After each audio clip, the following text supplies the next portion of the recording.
Trust takes years to build and seconds to destroy. That's what everyone tells you, and they're half right. But here's the part nobody mentions. There's another kind of trust, the kind that forms in under 100 milliseconds, before you've said anything impressive, before you've proven yourself in any way, before the other person has even consciously decided whether they like you. Your brain makes trust decisions the same way it makes most decisions. Fast, automatic, and based on a checklist of signals it's been running since before language existed. The good news? Those signals are learnable. The bad news? Most people are accidentally sending the wrong ones every single day. Here are the social cheat codes that actually change how people's brains process you. Mirroring. Most people think charisma is about being interesting. It's not. It's about making the other person feel interesting. And the fastest way to do that isn't a perfect opener or a firm handshake. It's quietly copying them. Mirroring is the act of subtly reflecting someone's posture, speech rhythm, and word choices back at them. They lean forward, you lean forward. They slow down, you slow down. They use the word frustrating. You use it back 10 minutes later. Research from Chartrand and Barr called this the Chameleon Effect. People feel more rapport, more connection, and significantly more trust with someone who mirrors them, even when they have absolutely no idea it's happening. Here's why it works on a biological level. Mirroring activates motor resonance in the observer's brain. When your body matches theirs, their brain interprets it as sameness, and sameness means safety. Humans don't instinctively trust what's unfamiliar. They trust what looks like them. The catch, subtle, is everything. Obvious mirroring reads as mockery. Think of it less as a mirror and more like a shadow, a few beats behind, smooth, almost invisible. Do it right, and people will walk away from the conversation thinking you're one of the most naturally likable people they've ever met. They just won't know why, which is honestly the whole point. The Pratfall effect. Here's something genuinely counterintuitive. The more polished you appear, the less people trust you at first. Not because competence is bad, because competence without flaws reads as performance. And people are hardwired to distrust anything that seems too perfect. In 1966, psychologist Elliot Aronson had participants listen to someone ace a quiz. Impressive, highly competent. Then, separately, the same person knocked over a cup of coffee. Just a small fumble, a clumsy little accident, and something strange happened. People liked them more, not despite the mistake, because of it. He called it the Pratfall effect. Competent people who show minor flaws become significantly more trustworthy and relatable than those who appear flawless. The mechanism is simple. Flaws signal honesty. A completely polished person makes your brain nervous. What are they hiding? Why are they trying this hard? But a small stumble, a laugh at yourself, an admission you got something wrong, a verbal trip up you don't scramble to cover, that disarms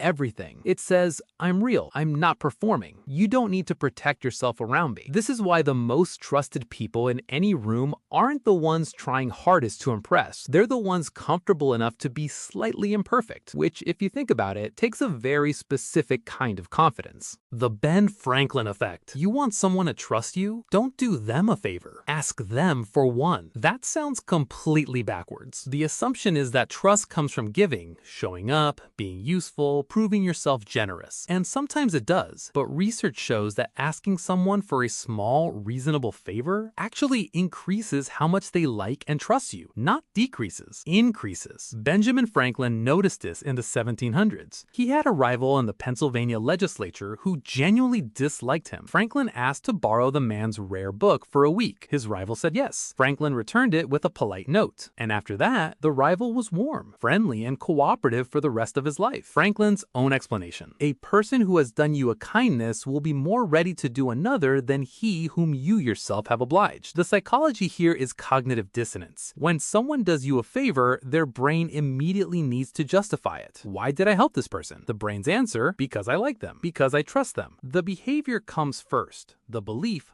follows. You didn't convince them of anything. You just gave their brain a reason to convince itself. The key? Keep it small and specific. Can you take a quick look at this? Do you have a recommendation for X? Not big, not inconvenient, just enough to get the mental gears turning. After that, they're working for you without realizing they've started. Warmth before competence. When you walk into a room full of people you want to impress, the instinct is to lead with competence. Say something smart. Establish credibility fast. That instinct is wrong. Social psychologist Amy Cuddy spent years studying first impressions, and the pattern was consistent. The first thing your brain asks about a new person isn't, are they capable? It's, can I trust this person? Are they safe? Warmth gets evaluated before competence. Not sometimes, always. Every single time. And here's the trap with leading with competence. If someone hasn't decided you're safe yet, your intelligence reads as threatening. A smart person who doesn't feel trustworthy is a smart person who might use that intelligence against you. But warmth first? Warmth opens the door. Once someone has decided you're safe, your competence becomes an asset. You're not showing off anymore, you're helping. What does warmth look like in practice? Genuine curiosity. Actually listening instead of preparing your next sentence. Remembering a small thing they mentioned and bringing it up. Laughing at their joke before your own. None of it requires performing anything. It just requires paying attention, which in a room full of people trying hard to seem impressive is something almost nobody else is doing. The because effect. The word because might be the most persuasive sound in the English language, and not always because of what follows it. In 1978, researcher Ellen Langer ran an experiment involving a photocopier queue. One person asked to cut ahead with no reason. 60% of people said yes. Another person asked to cut ahead because I need to make some copies, which is obviously why everyone was standing there. 93% said yes. The reason was meaningless. The word because did everything. In trust building, because sends a specific signal. It makes you seem transparent, self-aware, like you have nothing to hide. I said that because, I'm asking because, I decided to. These phrases tell the other person that your actions have reasons you're willing to share. And a person who explains their reasoning without being prompted is a person who signals they're not hiding anything. That signal is more powerful than most people realize. Most communication is action without explanation. Because is the difference between a closed door and one left slightly open. It costs one word. Most people never spend it. Strategic vulnerability. Vulnerability gets treated like the thing you do after trust is already built. You're close with someone, so you share. But that's backwards. Vulnerability is often what builds trust in the first place. Psychologist Arthur Aaron's research on interpersonal closeness found that mutual self-disclosure, sharing progressively more personal things, dramatically accelerated trust formation, not over months. In lab settings, over minutes. The key word is mutual, and the other key word is strategic. Vulnerability only builds trust when it's proportional. Share something real but not overwhelming. Something that says, I trust you with this. Not something that makes the other person wonder whether they need to call someone. The goal is to open a door, not collapse the ceiling. The psychological mechanism is reciprocity. When you share something honest, the other person's brain receives it as a signal that you've chosen to trust them. And when someone trusts you, the near universal instinct is to trust them back. You're not asking for trust. You're modeling what it looks like, and then they follow. The calibration is everything here. You're looking for the thing that's real enough to feel honest, small enough to feel safe, and relatable enough to make them think,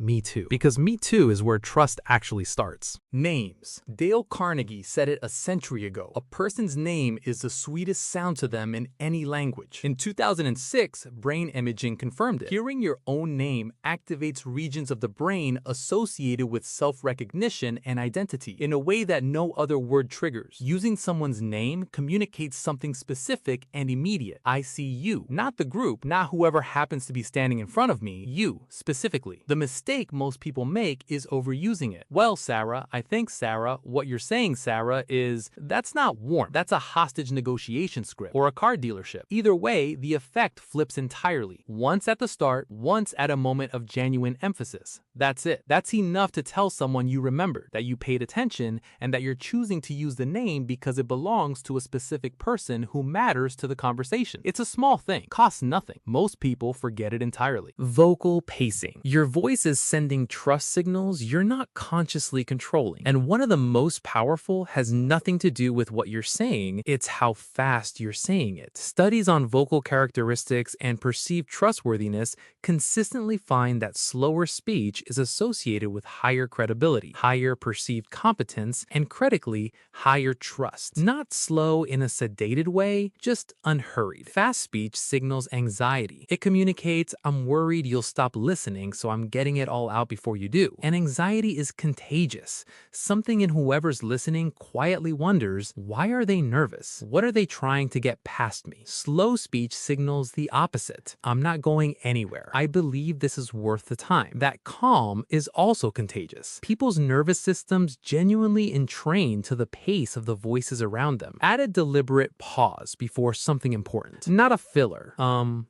So, an actual silence. It creates the impression that what you're about to say was worth thinking about before you said it, which, if you're smart about what comes next, makes them think you probably are too. Touch. Brief, contextually appropriate physical contact triggers the release of oxytocin, the bonding and trust hormone. A firm handshake, a momentary hand on the shoulder during a genuine connection. These aren't just social formalities, they're biological shortcuts. A University of Minnesota study found that waitstaff who briefly touched customers on the hand or shoulder received significantly higher tips, not because the touch was anything other than brief and professional, because a trace of oxytocin is enough to make someone feel just slightly more connected, more trusting, more generous. The rules matter enormously. Brief, appropriate to the context, never surprising. A handshake is always safe. A shoulder touch works in moments of shared success or genuine comfort. Anything beyond that requires a relationship that already exists. Used correctly, this bypasses the intellectual processing of trust almost entirely. It goes straight to chemistry, which is ultimately where most trust decisions actually happen anyway. Trust isn't always built the way most people imagine. Not just slowly, through accumulated proof, through years of consistent behavior. Some of it is, but a lot of it is signals. Biological, social, almost reflexive. Signals your brain is reading and sending constantly, whether you're thinking about it or not. The people who seem to make friends effortlessly, who walk into rooms and leave with everyone trusting them, most of them aren't doing anything mysterious. They figured out, usually without anyone telling them, which signals build trust and which ones quietly destroy it without a word being spoken. Now you've got the blueprint. And if any of these feel familiar, like you already knew them somewhere but nobody ever explained why they worked, that's not a coincidence. That's pattern recognition, which, as it turns out, is exactly what trust runs on. You already knew that. You just wanted someone to explain why.